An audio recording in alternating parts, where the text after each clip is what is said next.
Every visionary leader has a story, but the ones who truly lead, they're the ones who don't just talk about it, they live it, they own it, and they speak it with clarity. Welcome to the Visionary Spotlight, where we don't just talk about leadership, we explore the power of story to transform businesses from the inside out. This is the heart of what I call story smithing. Hi, my name is D. Grant Smith. I'm the growth farmer for personal development and the story smith for transformational businesses. And today we're going to sit down with a leader who's not only reshaped how he serves others, but also how he sees himself. Jon Spiesman is my good friend and client, and that's who we'll be talking with. Jon is a coach for C-suite executives of small to medium-sized businesses. He's also the host of the Untold podcast, where he highlights the stories of dynamic leaders and businesses making a difference in Utah. So let's go into the conversation that I got to have with Jon. Actually, instead of me saying how it is that I helped you, I'd love for you to open up and say like, what are some of the things that I helped you do last year when it came to like sharing your story and communicating your message? I think we started maybe even in 2023, Oh yeah.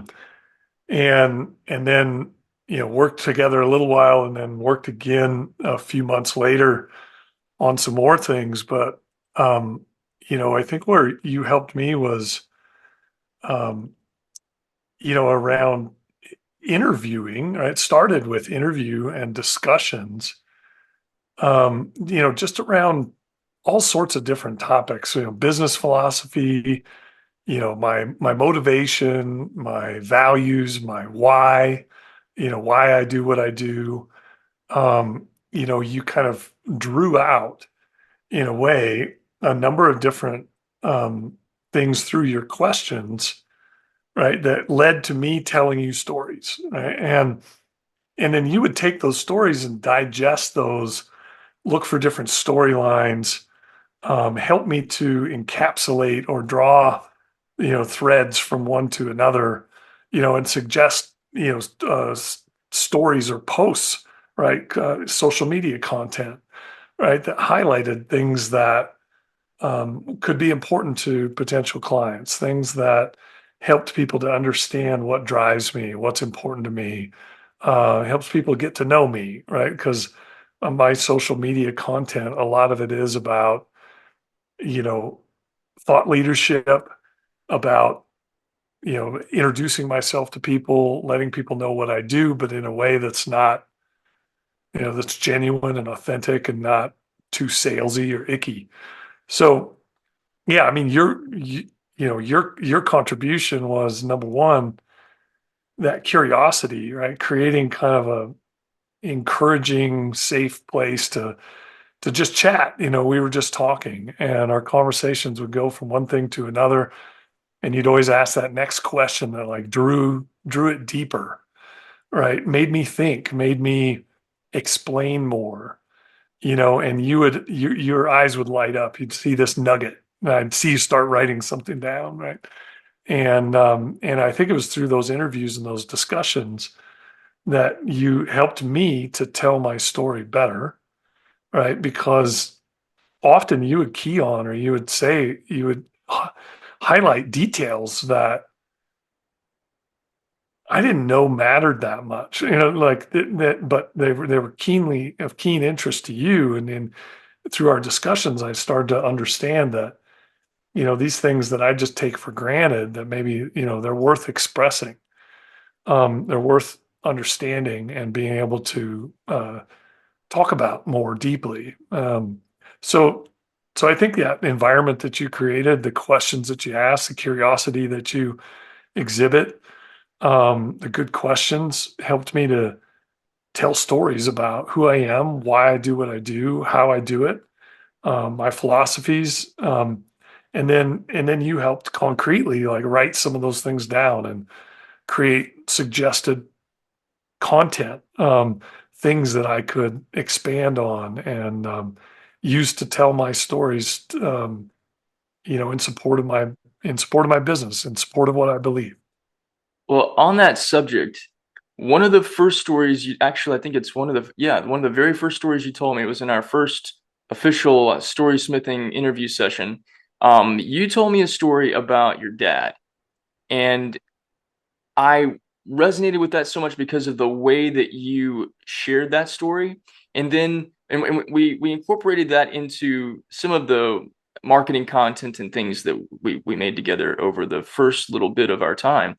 But then over the course of last year, there's at least two other times where that story would come up in different conversations. And I kept going, this is a very significant story for you. And every time you'd revert back to it, you're like, okay, yeah, I can see that. And one in our most recent conversation, that story came back up again. And so what I would like, if you're willing to, I'd like for you to tell that story right here, because I think that especially for the people that are watching me, and I believe that there's people that know you that are watching this now, but even people that don't know you, to me, the story about your dad and his experience, I've called it your George Washington and the cherry tree story, because it has everything to do with highlighting who you are and the integrity that you operate in. Yeah, no, that's good. It's yeah, I think I'm trying to remember the question you asked that led to that story, but essentially, I think comes down to you use George Washington and the apple tree. It's one of those origin stories, right? Of tell me something that helps me to understand why you do what you do, or why you act the way you act, or that kind of thing that got me thinking about it. And for me, this story goes back to when I was a early teenager. My dad was a longtime railroad worker, and we lived in northern Idaho, kind of out in the middle of nowhere. And the logging industry was the main industry around, and the railroad industry was built to support the logging industry, right? Move trees from and lumber products from mills to market. My dad worked for many years for a national railroad called the Milwaukee Road.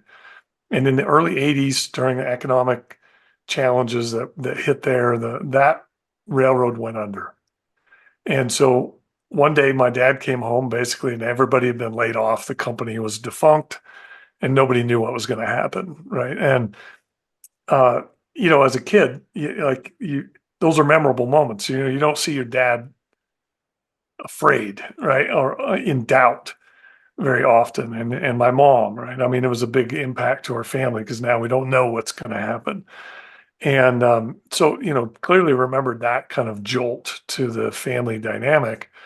But then just a few days later, the lumber mills said, "Hey, we still need a way to get product to market." And they said, "Well, maybe we can make use of these assets. Let's create a company, a short line railroad." And they kind of got some partners together and whatnot. And they said, "Hey, we think we're going to stand up this railroad." So everyone's hopes started to go up, right?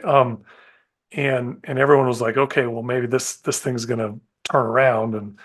Um, and then once they started getting into the nuts and bolts of it, they were talking about um, what was going to happen, when it was going to happen, all these kinds of things. And what became clear is that there was not a lot of integrity. The people who were communicating to the potential employees at this point, um, there was a lot of promises made that didn't kind of come to fruition. There was some kind of bait and switch type stuff going on, and it was very frustrating for my dad. And ultimately, it kind of came down to they started to get real mercenary and um, leverage the employees. So they said, "Hey, we need the cost to be this. Otherwise, we're just going to truck the stuff. We're not gonna run this railroad. And so if the cost is going to be this, we need you guys all to take this giant pay cut. And if you don't like it, too bad. And hit the road. We'll just use the trucks. And that was pretty devastating to all these it's a small town, so it affected my dad. I got to see that up close and personal. I saw the way they were treated. I saw my dad and other people in the community angry. They were frustrated. They felt dehumanized. They felt helpless. Um, they felt like they didn't have any autonomy or choice. And that comes through in a lot of ways, but they're all bad. It affects people's family life when people go home and they're frustrated and angry and helpless. Like that doesn't lead to happy home life, you know. So I saw it impacting my family. I saw it impacting kids I went to school with. I saw it impacting the community as a whole. And I saw it in particular. I saw the way my dad talked about these suits, the head of this company. He was angry. He didn't speak badly about people as a rule. He's a very kind-hearted guy, but he talked some real smack about these guys. He did not like them, and that made an impression on me. And you know, and I just decided at an early age, like, um, that leadership, and how you impact other people is important, and that treating people with respect and as adults and not as objects and like treated like children, that was important. And that I was never going to be the kind of leader that treated people the way I saw my dad treated and friends, my friends' dads and moms. I wasn't going to be that. Right. Now I didn't know what I was going to be. I just knew it wasn't going to be that. Right. And so I kind of set off on my career, not with a hero, but with an anti-hero. Like I knew what I didn't want to be, which is, I think, in some ways, maybe more useful than a hero. Hmm. It's much more clear, I think, than a hero sometimes is. So I set off on my career knowing what I didn't want to do, and let that value of treating people with respect and treating them like adults um, drive my actions. And then I got better and better, more clear at what I wanted to be, through experience. Um, and but I think I wouldn't have taken that path. I wouldn't have gone down that path with that kind of clear of set of guide rails, right? If I hadn't had that experience as a kid. And sometimes those showed up like really clear. Like I remember an experience where I was working for somebody who basically asked me to mislead my employees. And it was a very easy conversation for me to say, no, like, I'm not going to do that. Like, if that's what you need done, then you need to do it. And I'm not going to be a part of it. Uh, it goes against my core values, and it's not going to happen. And it it was a good conversation. It actually, that person got curious, and asked me questions, and um, it may have been the first time I ever told somebody that story. But we didn't do plan A. We created a different plan. And it worked out well. So yeah, it's, not an experience I would want anybody to have a bad leadership experience like that would leave such a negative taste in their mouth, but it certainly has been a positive force in my life. I think you just identified what it was that created the avenue for that story to come to light, because we were talking about, you were sharing with me some of your past work experience and how you had been at one career for, my number's gonna be off, but you've been there for 20 something years. You built a name for yourself, and then something in the company, they merged, or there was some sort of transition that took place. And then Yeah.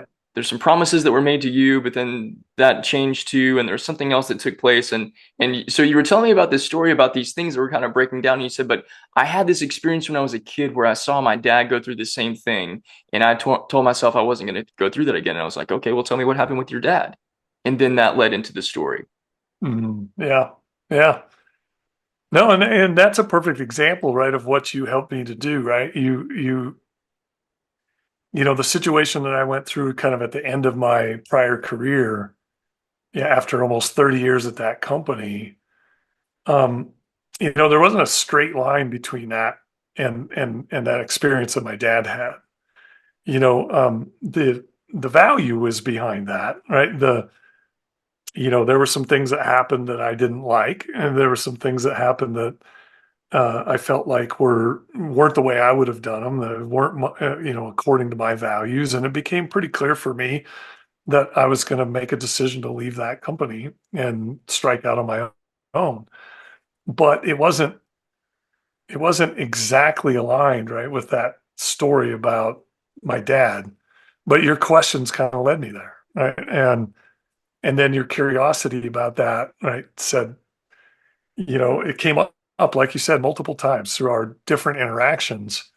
You would see parallels, and through your questions, it would get me thinking and get me to maybe draw, um, kind of distill situations down into that connection with my values, that connection with who I am.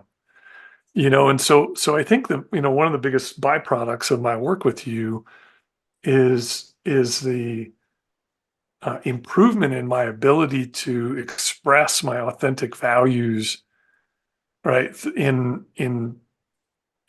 and link to my authentic values in a variety of different circumstances, and to be able to tell those stories that led to the creation of those values, or stories that explain those values, I think, more naturally and confidently.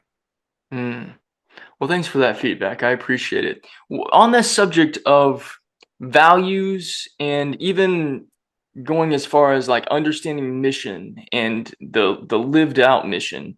One of the things you and I talked about in our previous conversation was, and you say this regularly, and I think I quote you a lot, John, because well, A, because you're wise and you're brilliant, but also because like the ways that you communicate some of these same things, I think are just incredibly profound. But I remember you telling me one time that, and you kind of were saying it as like an offhand sort of remark, but it really stuck with me that our mission statement, whether we're talking about the mission statement of like for myself as an entrepreneur or a solopreneur, like my mission statement and what it is that my mission is something that I'm living out. It's not just this banner or slogan that I put on my LinkedIn profile, or if I was, running a corporation, it's not just some, placard that I put on a wall and say, hey, this is who we are and what we do. Our mission and our values are something that's much deeper than that and much more meaningful and significant than that. And so I'm curious, is why is having a clear mission and lived out values something that seems to be not as present in a lot of our corporate cultures as it needs to be? One reason is it's hard. It's freaking hard. Like, I mean, it's hard to it's hard to arrive there, number one, right? So, and this sometimes the terminology gets kind of weird around this stuff, right? Mission, vision, values, all, that kind of stuff. Um, but just to be clear, like, I think a mission or a vision, right, is maybe it's got to be linked to something you're trying to create in the world, right? Like there's something that is inside of you that's trying to go, that you're trying to create outside of you, right? And and the reason that's important in any business, but especially in business with employees, is right. You're trying to paint the picture, right, of where we're going. You have to give people a roadmap, of like or a destination, something aspirational, something worth not just their hours, but worth their energy, their sweat, their blood, right? And and even as an owner, right, or a CEO or a founder, it's the same, right? If you don't really know why you're doing what it is you're doing, it's going to feel like work. It's not going to feel natural. So it's worth making sure you've got a clear idea of where you want to go and why, right? Now, the values tell you the how, right? There's many ways. Once you paint a destination, you say, look, our mission is to get to the top of this mountain, right? Well, you can go the east route or you can go the west route or you can go straight up it, whatever. But the values help to give people an idea of, right, the principles by which you're going to operate, what's important to you as a human and as an organization, right? And if the problem is if you don't give people that how, they'll all start climbing the mountain, all these different routes, right? And some of them are going to be like, you know, actually slowing down the other ones because they're going to grab the ropes when they go up this side and these other people are looking for the rope, right? They can't find the rope, so it's a matter of alignment and number one. Number two, I think safety, right? Helping people to know the how helps them to make decisions and feel like they're making the right decisions, right? About the how, because there's a lot of hows that need to be answered on any journey, right? And values give people an idea of how you want those decisions to get made. So when you said like, why is it important and why don't we see it as much? Number one, it's important because the how matters. And the reason we don't see it that much is that it's very difficult sometimes to express it. And in particular, right, the bigger the organization gets, the harder it is to create an inclusive set of values, right, that people can relate to and that covers all the hows that need to be addressed in an organization. Right? So it tends to get diluted. And I think that's when the company starts to lose a personality. You know what I mean? Starts to kind of, and in many cases loses their way. Right. I was talking with a founder, a small company, um, and he had some very strong values, well articulated values. Right. One of them, the one we were talking about, was grow or die. Here he was, founder. He's 7 years in, and he growing fast. And he had a conversation with what he called one of his OGs, one of the people who was with him pretty much from the beginning. And she said, "We've lost our way. We've forgotten our values." And it was like a gut punch to him, man. He was like devastated, and really took that personally, right? And and what had happened, right? And this points to why this is so hard, is that as they're growing, they're hiring people in, and you can say the values a lot, but it when you bring people in, right, you start to dilute the values, right? If you're not if you're not really intentional and really work hard at training people, telling them what the values are, explaining it, demonstrating it, correcting them when they're not doing it the way that it should be done, right? All these things. And he felt like he had lost his way a little bit. He was focused on growth, he was focused on these other things, and he felt like, and this employee was letting him know, like, you were off the reservation, man. These people that you're bringing in, they're not operating the way you operate, right? Do you know? And he was like, I need to get back on point. I need to get back on point. And so, yeah, the reason we don't see him, that often is it's really hard. Another reason that we don't see him is that many times the leader themselves aren't clear on their own values.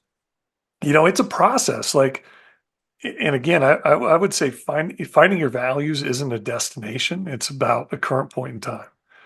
All right, my values change. Like not overnight, like, but they evolve. Evolve is a better word. Like they've evolved. Like I know some values that I had when I was in my 20s. I no longer hold those values. I have different set of values. And I'd like to think that they're better. I think some people might argue with that. I think they're better. Otherwise, I wouldn't have changed them. Right. But life experience, it's what are things that can change your values, right? Life experience, failure, especially failure, right? Especially, you know, the most painful episodes of my life are the ones that have been the most likely for me to question my values and to potentially evolve my values into something different. So founders, the CEOs, leaders of companies, often they may not be completely in touch with their personal values. So how effectively are they going to be able to set the values for an organization? Right. And then maybe sometimes the CEO they may do a great job of that in the beginning, but then maybe through either the evolution of the company or the evolution of the individual, the values might change. You might start to see some things get misaligned, and so they're not something that you should put on the shelf and just leave there forever. I think values are something you have to kind of make sure you're coming back to, checking in on, and sometimes maybe getting that view from the outside. Like sometimes people see, the worst thing that can happen with a set of values is you say one thing and you do another, and people will pick up on that fast.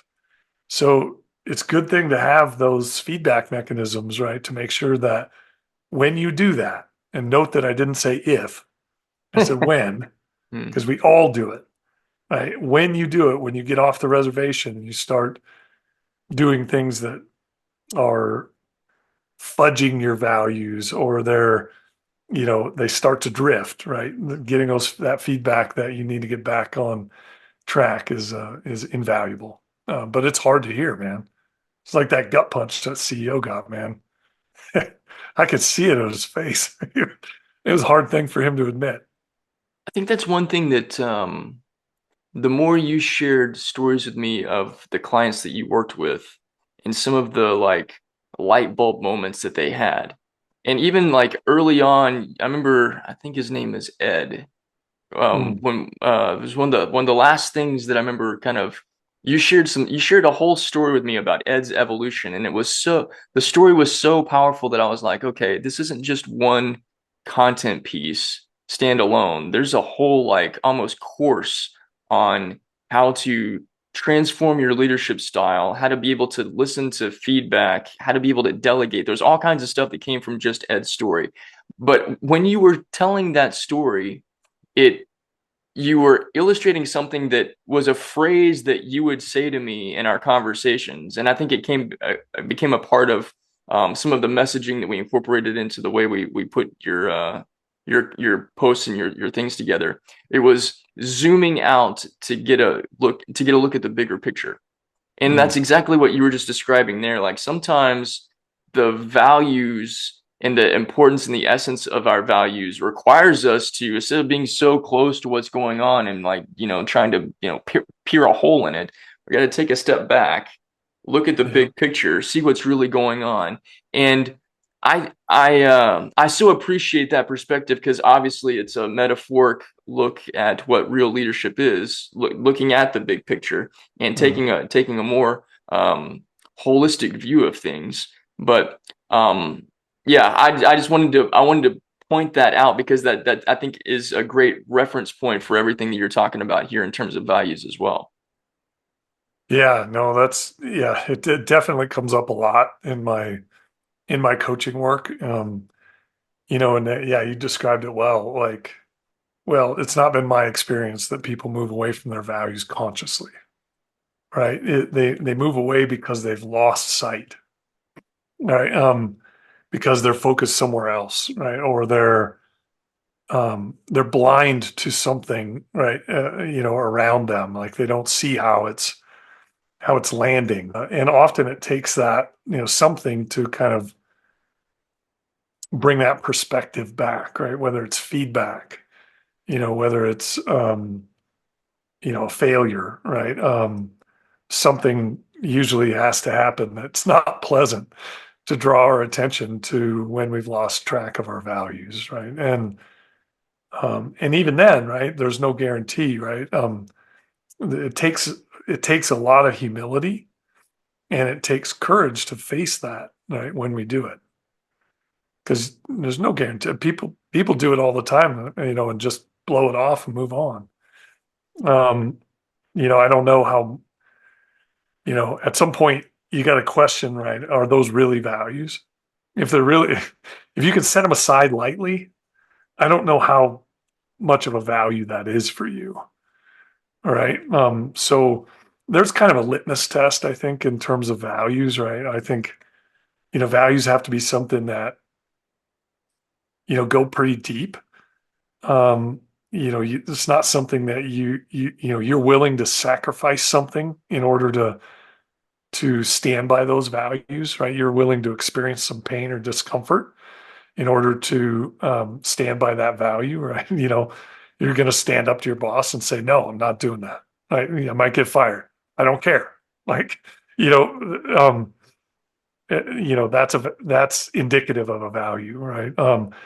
You have to, yeah, you have to be willing to um, maybe do something, invest in yourself or sacrifice something in order to hold that value, right? And then typically, like, I think there's a litmus test around, um, around the stories in a way. Like if you can't express, or give examples of why something is a value to you, then I wonder if it's someone else's value. So I've had clients, I've had people tell me, right, that, one of our values around here is integrity, right? And but then when you start talking to people in the organization, you see that the actions don't always line up, right, with the words, right? It's a case of maybe individuals who don't have integrity as a value being out of step with the stated value for the organization, right? That's a problem, right? You don't have to have everyone in your organization share all the organization's values. That's not, you would never staff, you would never get the people that you need if you had that as a litmus test. But they do need to know what the values are, and they do need to know what you expect, and they need to know what those values look like, feel like, sound like, and they need to see them in action on a regular basis. If they're undermined, if they get counter signals, the soundtrack doesn't match the movie more than a handful of times a year, like a small percentage of the time, they will start ignoring your values. So, there's got to be consistency around these things, I think, within an organization. Otherwise, you're going to have people climbing the mountain 15 different ways, and it's going to lead to confusion, frustration, disengagement, conflict, lots of things that aren't good for organization. So getting clear about values personally is important. Being clear about them organizationally is crucial too. And in small companies, I think it's really it's really good to make sure that the founder, the person or persons in charge need to really be able to live out and demonstrate those values and model them, right, for the rest of the organization. Winner. Last question for you. Jon, you've got this new podcast, the Untold podcast, Hmm. and I appreciate as somebody that in a previous life, when I worked in broadcast media, I hosted a syndicated radio show that showcased the stories and the music of artists that nobody had ever heard of. Hmm. And it was my intention and desire to, and a belief that, like, if you make great art, it deserves to be experienced. And I was kind of on the cutting edge of what is now like just independent music, independent media, all that Yeah. kind of stuff. And so now that's so much more widespread, and it's, almost impossible to not be able to hear something from who knows who. But I'm drawing a comparison to what it is that you're doing with the Untold podcast, because you've really zeroed in on businesses in Utah, your Yeah. local area, your local state. And there's so many great, amazing, not only businesses, but great, amazing leaders and people that are doing incredible work that aren't being recognized, that are unknown, that are somewhat invisible, even amongst your own fellow statesmen and people that are Yeah. inside your communities. And so I love the fact that you are not only shining a beacon light on these individuals, but you're giving them the opportunity for them to tell their stories. Not only the stories of how they got into business, but the stories of what it is that they do, communicating their values and their mission. And so I'm really curious, like, what inspired you to make this pivot and A, create a podcast, but B, make that the focus of your podcast?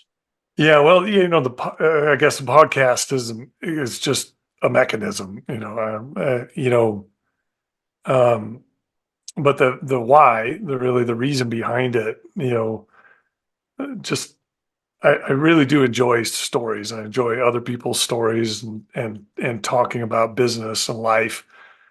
And as I've gotten settled here in Utah and started networking and meeting people, I was just really inspired and impressed by, great stories, not just, of businesses, right? Unusual businesses or businesses you'd never heard of that that deserve to be heard, but innovative stories, stories of overcoming, right? Stories of sacrifice that people have made to be able to achieve their dream.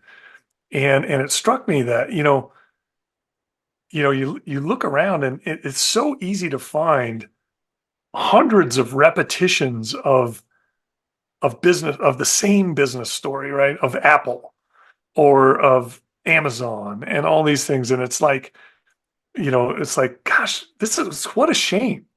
We just like people keep kind of honing in on the same small number of stories that I think most people can't relate to. I don't know. I can't relate to Jeff Bezos. Like, I can't relate to Elon Musk. Like, you know, and I'm kind of sick of hearing about him, honestly. So to me, it was like, why don't we tell other stories? Like, let's shine a light on some of these things that I'm hearing from CEOs and from founders and these cool ideas.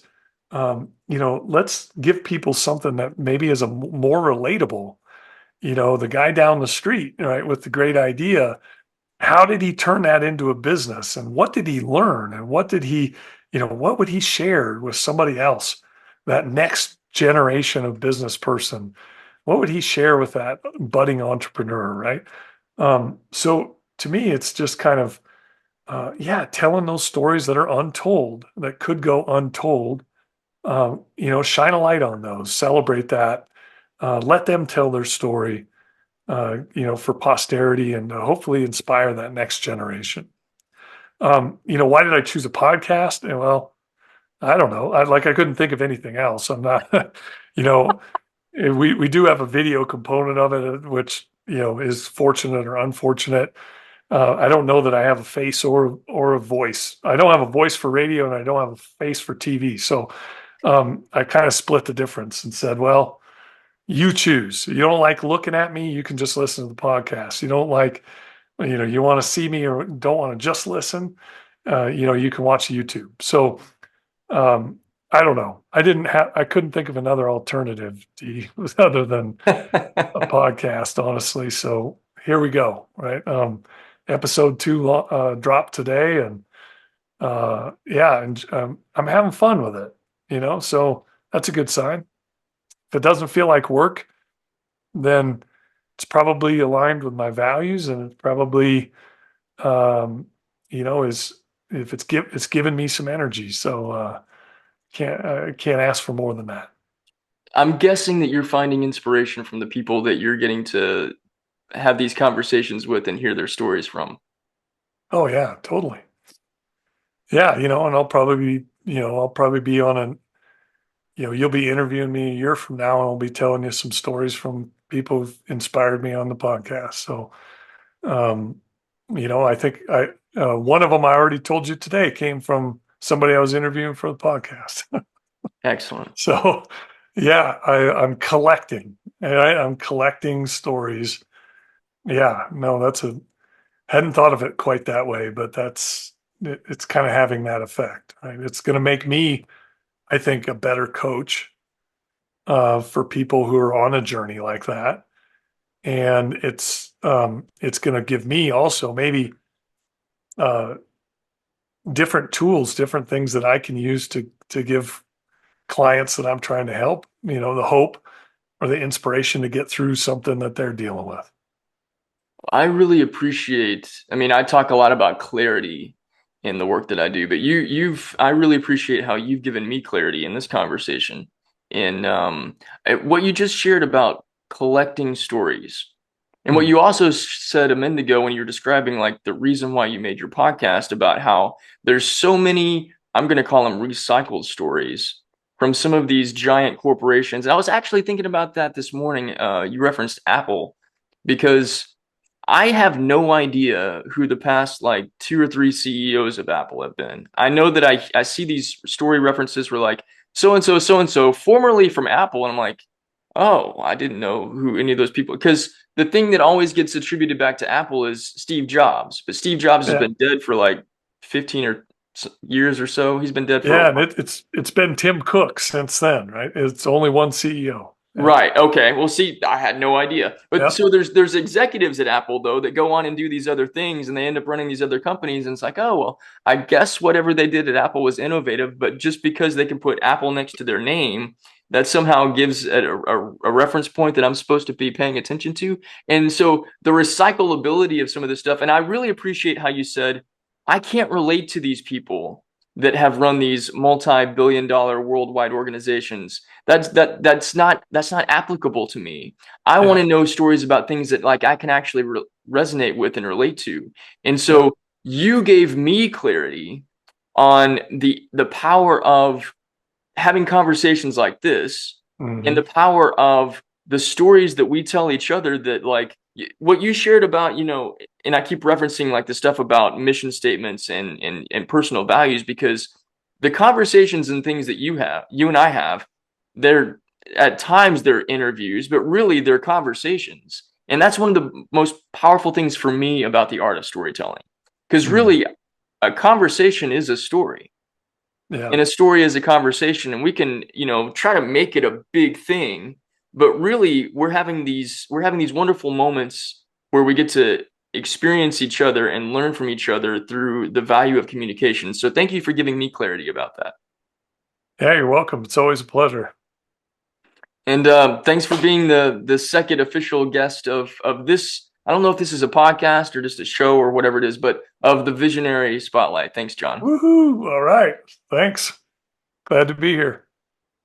Man, that was one powerful conversation. A huge thanks to my friend Jon Spiesman for bringing so much wisdom, presence, and heart to the table. If something in this conversation lit a fire for you, maybe a sense that your own message could be more clear, more strong, or more aligned, then this is your next step. As I always say, clarity creates resonance, magnetism, and transformation. And if you want more clarity for your business, comment below the word clarity, and I will send you my quick story smithing clarity guide directly to you. No email, no landing page, just real help. You can also learn and grow with me through inspirational storytelling for transformative leaders at growthfarming.com. Remember, you, my friend, are the writer and author of the ultimate story, and that's the one that's about you. Knowing who you are and the power of your unique voice determines how you live out the fullness of your inner power. I believe in you. Once again, my name is D. Grant Smith. Thank you for joining me. I'll see you next time. All right, and here is the Knockout Confidence promo copy video. Hi, my name is D. Grant Smith, and if you've ever struggled with confidence, or if you've been through rejection, betrayal, bullying, anything like that, you're in the right place. This course is built for people who feel like their self-worth has been shaken, maybe even battered at times. People who are tired of giving everything to everyone else and still feeling like not enough. Hey, I understand because I've lived it too.